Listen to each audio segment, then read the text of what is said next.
بسم اللہ الرحمن الرحیم۔ بیوی سے ہم بستری کرنے کا اسلامی طریقہ۔ میاں بیوی کے تعلق سے کچھ ایسے مسائل ہیں جن کا جاننا ضروری ہے۔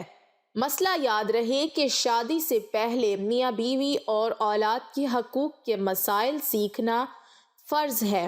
حضرت سیدنا جنید بغدادی رحمۃ اللہ علیہ فرماتے ہیں کہ انسان کو جماع کی ایسی ہی ضرورت ہے جیسے غذا کی، کیونکہ بیوی کے طہارت کا سبب ہے۔ حدیث پاک میں آتا ہے کہ جس طرح حرام صحبت پر گناہ ہے، اسی طرح جائز صحبت پر نیکیاں ہیں۔ جب شوہر اپنی بیوی سے ہم بستری مباشرت کا ارادہ کرے، اور بالخصوص شادی کی پہلی رات اور اس کے بعد جب بھی، تو شوہر کو چاہیے کہ ان آداب و طریقہ کار کے مطابق عمل کرے۔ انشاءاللہ شیطان کی دست برد یعنی مداخلت سے محفوظ رہیں گے اور نیک صالح اولاد پیدا ہوگی۔ مگر یاد رہے کہ سطر کھولنے سے پہلے ہم بستری کی دعا پڑھیں، اور سب سے بہتر ہے کہ جب کمرے میں داخل ہو تب ہی بسم اللہ شریف پڑھ کر دایاں قدم اندر داخل کریں۔ اگر ہمیشہ ایسا کرتا رہے گا تو شیطان کمرے سے باہر ہی ٹھہر جائے گا، ورنہ وہ بھی آپ کے ساتھ شریک ہوگا۔ ناظرین، عورت کے اندر مرد کے مقابلے 100 گنا زیادہ شہوت ہے، مگر اس پر حیا کو مسلط کر دیا گیا ہے۔ تو اگر مرد جلدی فارغ ہو جائے تو فوراً اپنی بیوی سے جدا نہ ہو، بلکہ کچھ دیر ٹھہرے پھر الگ ہو۔ جماع کے وقت کسی اور کا تصور کرنا بھی زنا ہے اور سخت گناہ ہے۔ جماع کے لیے کوئی وقت مقرر نہیں، ہاں بس اتنا خیال رہے کہ نماز فوت نہ ہونے پائے، کیونکہ بیوی سے بھی نماز، روزے، اعتکاف، حیض، نفاس اور نماز کے ایسے وقت میں صحبت کرنا کہ نماز کا وقت نکل جائے حرام ہے۔ مرد و عورت کو ایک دوسرے کا سطر شرمگاہ دیکھنا، چھونا جائز ہے، مگر حکم یہی ہے کہ مقام مخصوص شرمگاہ کی طرف نہ دیکھا جائے کہ اس سے نسیان یعنی حافظہ کمزور ہونے کا مرض ہوتا ہے اور نگاہ بھی کمزور ہو جاتی ہے۔ ہم بستری سے فراغت کے بعد مرد و عورت کو الگ الگ کپڑے سے اپنا سطر صاف کرنا چاہیے، کیونکہ دونوں کا ایک ہی کپڑا استعمال کرنا نفرت اور جدائی کا سبب ہے۔ ہم بستری سے احتلام، انزال یعنی منی خارج ہونے کے بعد یا دوسری مرتبہ صحبت کرنا چاہتا ہے، تب بھی سطر شرمگاہیں لازمی دھو لیں کچھ وقفہ دے کر، اور بہتر یہ ہے کہ وضو کر لیں، ورنہ ہونے والے بچے کو بیماری کا خطرہ ہے۔ جماع مباشرت ہم بستری کے کچھ دیر بعد، مثلاً کم از کم آدھا گھنٹہ بعد غسل کر لیں، اس میں صحت و تندرستی بھی ہے، اور مرتے وقت حضرت سیدنا جبرائیل علیہ السلام کی زیارت بھی ہوگی۔ جماع کے فوراً بعد پانی پینا صحت کے لیے مفید نہیں، لہٰذا کچھ وقفے کے بعد پانی پی سکتے ہیں۔ دین اسلام انسانی زندگی کے تمام تقاضے بحسن و خوبی پورا کرتا ہے، بلکہ زندگی کے تمام امور کے لیے پاکیزہ اصول اور فطری نظام پیش کرتا ہے۔ اللہ تعالیٰ حق بات کہنے سے نہیں شرماتا۔ اس نے ہمیں اپنے پیغمبر کے ذریعے زندگی کی چھوٹی سے چھوٹی اور بڑی سے بڑی بات بتا دی۔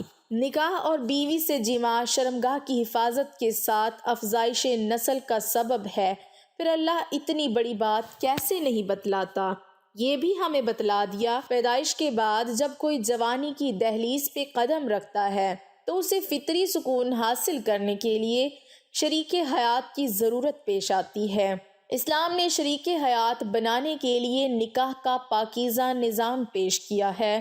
جس طرح اسلام نے نکاح کا پاکیزہ نظام دیا ہے، اسی طرح جماع کے بھی صاف ستھرے رہنما اصول دیے ہیں، اور ان اصولوں کی جانکاری ہر مسلم مرد و خاتون پر ضروری ہے۔ یہودیوں کا خیال تھا کہ بیوی کی اگلی شرمگاہ میں پیچھے سے جماع کرنے سے لڑکا بھینگا پیدا ہوگا۔ اللہ تعالیٰ کا قرآن پاک میں فرمان ہے، تمہاری بیویاں تمہاری کھیتیاں ہیں، لہٰذا تم اپنی کھیتیوں میں جدھر سے چاہو آؤ۔ اس آیت کا مطلب یہ ہے کہ بیوی کی اگلی شرمگاہ میں جس طرح سے چاہیں جماع کر سکتے ہیں۔ شوہر کے لیے بیوی کی اگلی شرمگاہ ہی حلال ہے اور پچھلی شرمگاہ میں وطی کرنا حرام ہے۔ چنانچہ اس بات کو اللہ نے اس آیت سے پہلے بیان کیا ہے۔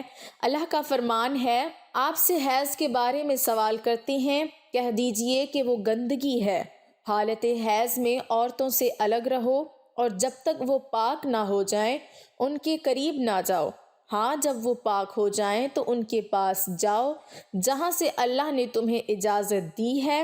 اللہ توبہ کرنے والوں کو اور پاک رہنے والوں کو پسند فرماتا ہے۔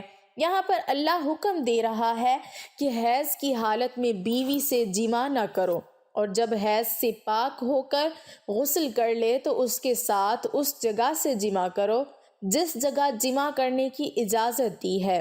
حیض اگلی شرمگاہ سے آتا ہے۔ حیض کا خون آنے تک جماع ممنوع ہے، اور جب حیض بند ہو جائے تو اسی جگہ جماع کرنا ہے جہاں سے خون آ رہا تھا۔ نبی صلی اللہ علیہ وسلم کا فرمان ہے، اور بیوی سے جماع کرتے ہوئے تمہارے عضو میں صدقہ ہے۔ صحابہ کرام رضوان اللہ علیہم اجمعین نے پوچھا، اے اللہ کے رسول صلی اللہ علیہ وسلم، ہم میں سے کوئی اپنی خواہش پوری کرتا ہے تو کیا اس میں بھی اجر ملتا ہے؟ تو آپ صلی اللہ علیہ وسلم نے فرمایا، بتاؤ، اگر وہ یہ خواہش حرام جگہ پوری کرتا تو کیا اسے گناہ ہوتا؟ اسی طرح جب وہ اسے حلال جگہ پوری کرتا ہے تو اس کے لیے اجر ہے۔ ناظرین، قرآن و حدیث میں بیوی کے ساتھ ہم بستری کرنے کے دو ایسے طریقوں کو بیان کیا گیا ہے جس کو تقریباً ہر عورت پسند کرتی ہے، اور اس کو قرآن نے بھی پسند کیا، حدیث میں بھی پسند کیا گیا ہے۔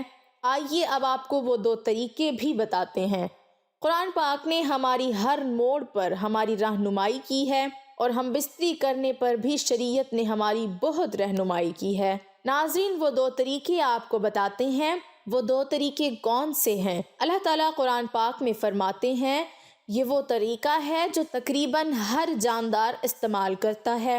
وہ طریقہ کار کیا ہے کہ عورت نیچے لیٹی ہو، شوہر اس کے اوپر ہو اور شوہر حرکت کرے، اس کو قرآن پاک نے بیان کیا ہے۔ عورت نیچے لیٹ جائے اور شوہر اس کے اوپر ہو، اس طریقے سے بیوی کے ساتھ ازواجی تعلق قائم کرنا، اس سے شوہر کو بھی لذت ملتی ہے اور بیوی کو بھی خوب لذت ملتی ہے۔ اس کو قرآن نے بھی پسند کیا ہے۔ ناظرین، دوسرا طریقہ جس کو حدیث نے پسند کیا ہے، حدیث مبارکہ میں ارشاد ہے کہ بیوی جب نیچے لیٹ جائے تو اس کی دونوں ٹانگوں کو اپنے کندھوں پر رکھ لیا جائے، یعنی اس کے سرین کے درمیان بیٹھ کر حرکت کریں، تو اس کو حدیث نے بیان کیا۔ پہلا طریقہ تھا کہ اوپر لیٹ جانا ہے، اب دوسرا طریقہ ہے، حدیث میں وہ بھی یہی ہے، لیکن اس میں فرق یہ ہے کہ دونوں ٹانگوں کو اٹھا لیا جائے اور حرکت کی جائے۔ یہ طریقہ ایسا ہے کہ جن عورتوں کو حمل نہیں ٹھہرتا تو بہت جلدی اس طریقے سے حمل ٹھہر جاتا ہے۔